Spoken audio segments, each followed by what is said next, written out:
Good morning, everyone. Today is Sunday, August 22nd at 6:20 in the morning. On the camera, it looks like it's a lot brighter than it is. It's actually still kind of dusky out, but shelter's right down there. We camped here. That was my spot. And over here on this side is Up spot. You can see we've got everything cleaned up. Just for the record, I was ready first today. We don't want to say too much about that though, because Up is having what we call a one-ply day. I don't know if he's shared this little inside joke with you yet or not, but we rank his patience according to toilet paper. So a good day, he's a two-ply day, lots of patience. This morning he woke up on the wrong side of the air mattress. He has a one-ply day. That's why I'm saying good morning. So he already spilt hot cocoa all over his backpack. That's too difficult to explain how. So we're going to get off the trail and head into Shaw's, which is our last stop to resupply before we go to Mount Katahdin up here in Maine. So it's our last Maine stop. It's about 9 miles. So we're hoping to get there around noon so we can enjoy the afternoon and supply for the next actually 10 days. But we'll talk about that later. We'll get back on the trail.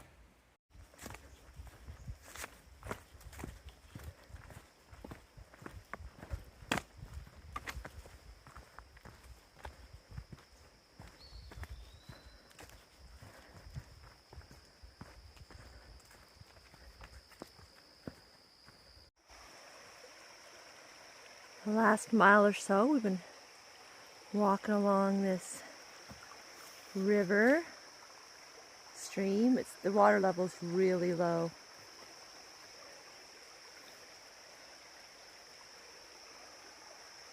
So we're headed this way. Looks like we got some smooth pathway. Tell right around the corner here, another blow down area up there we're going to have to get across. There's been a lot of those lately.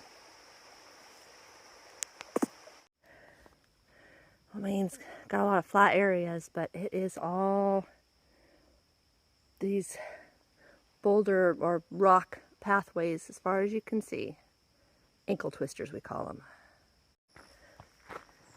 Okay, we've come up across a beaver dam. Trying to figure out how to get across. Looks like we're going to have to actually ford it. Beaver.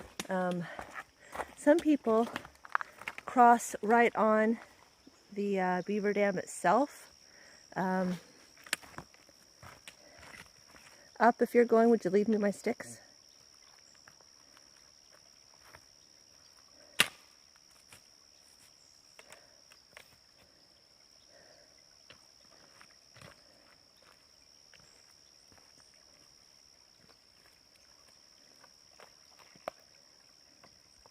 No going in the water, Up. You've got my phone on you.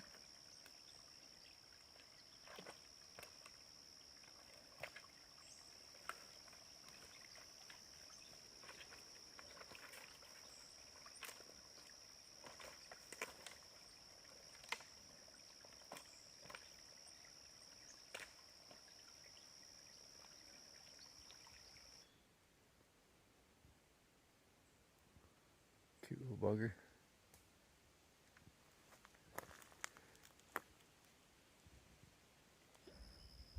Came across the huge pond.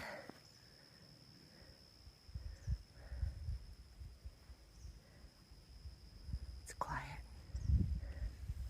Up's trying to figure out how to use it. Lake Hebron.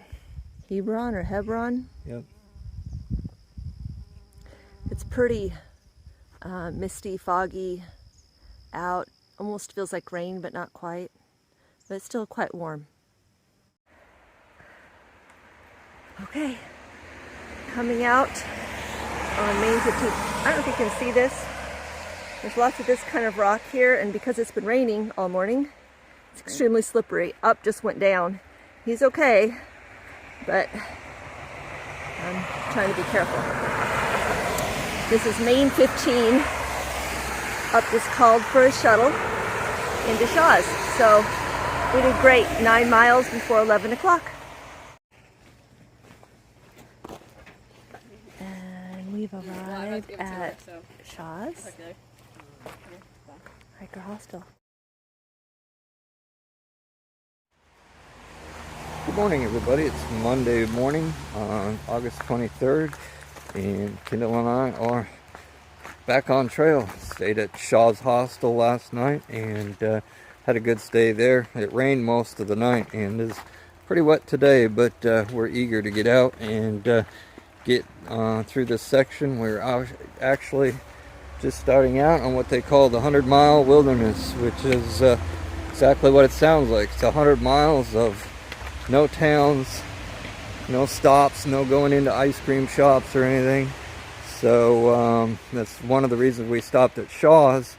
Shaw's is a resupply. We're able to get food for the trip, and Shaw's also does what they call a bucket drop. So we packed in 4 days worth of food, and then Shaw's packs out a bucket that we bought more food, and they'll drop it about 60 miles in on a logging road. So we'll meet up with them in 4 days to pick up our bucket of supplies and dump any of our trash that we have into the bucket. So that's what we're shooting for in 4 days. But anyway, so we're back out on the trail today in the rain. It's not really raining too hard. It's a lot like yesterday it was, just really thick, heavy fog. Still getting a lot of the weather from the hurricanes that are going up the east coast. So it's warm, luckily, and we are ready to go. Our goal today is 15 miles, and if we do 14 to 15 miles a day, we should be summiting Katahdin on the 31st of this month, which will be awesome. So that's our plan for this 100-mile wilderness. So alright, here's the beginning of the 100-mile wilderness. No chance for getting supplies or getting help until we get to the A-Ball Bridge, which is in 100 miles. Longest wilderness section on the AT.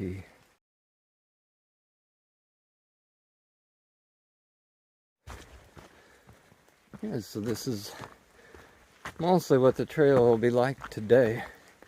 Not too bad. A lot of roots and rock, although the rock here is different than a lot of the rock we've done before. Here they have black slate rock, which is extremely slippery, which in the past rocks have never been slippery even when they're wet, but this stuff, extremely bad.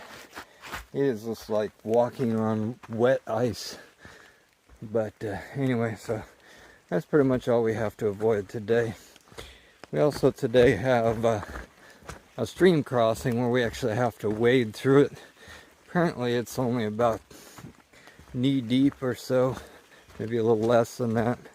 The rain we had last night, curious to see how deep it is, but we do have that to do today too, so we'll see how it goes. But both feeling pretty good and excited to get this section done. So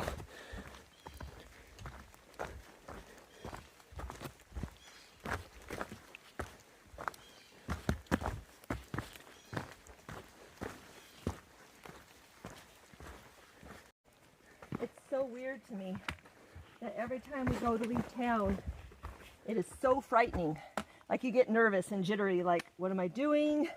It's going to be hard. Am I going to get hurt? You know, can I do this? What am I doing? Every time, like almost sick with worry. And then we start walking, and the first hour's like, can barely move. Like going in slow stiff motion, legs, yeah. We just had a big breakfast wherever we were, and you know, it just feels so slug like you can hardly even walk. And then after about an hour, it's just zing. I'm in the woods, and I wouldn't rather be anywhere else, and it's fun, and yeah, it's just so strange. Every single time you go through that. Yeah, that's true. It's hard getting back out into the rhythm, but once you get back out here, you realize how much better it is. And all those fears are gone. Alright, we're about 1.5 miles in from the road, and we're gone about 3 miles and got to the first shelter. 1.5 hours in and got about 3 miles, and got to the first shelter on the trail, and just stopped here at this little stream to filter up some water.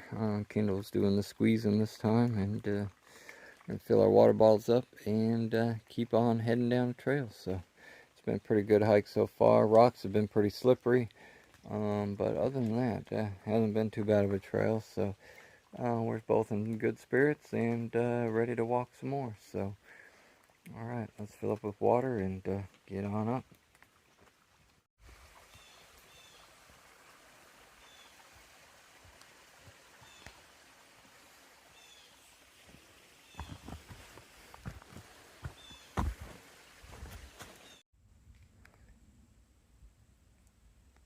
Found another cool pond. Wishing I had a canoe to go out and exploring. It's got a little island out there and stuff. Just peaceful and still today. Cool little spot. Love to just be able to camp here for a couple days and sit and watch for moose and all, but a lot of these little ponds up in through here. It's kind of neat.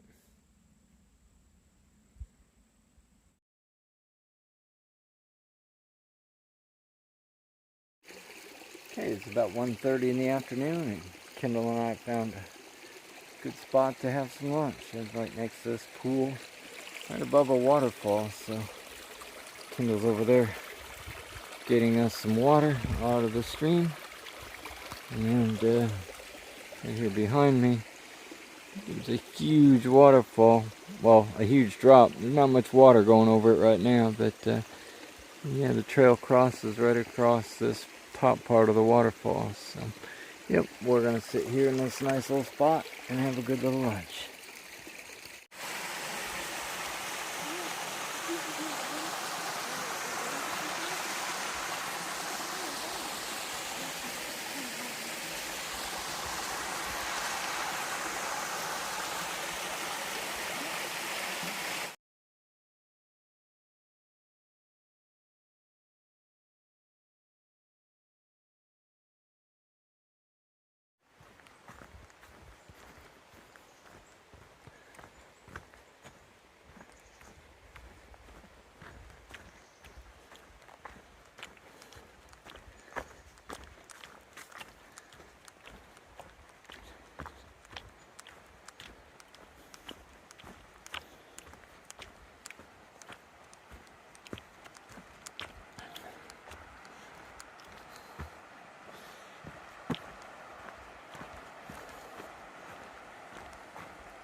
A little bit of snake action. Kendall saw him again. Just a little brown snake. Sitting on a rock getting warm.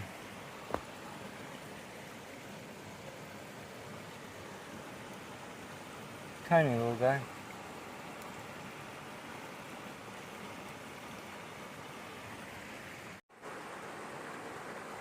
Okay, we've come to a river ford that we have to get across, and there's no bridge. One of the few rivers on the AT that you actually have to walk across. No canoe ferry here, so I'm going to go ahead and take our shoes off. Kendall's got sandals to wear. I'm just going to go across barefoot, keep the shoes dry, and the trail heads up the other side there. So, alright, let's head across the river.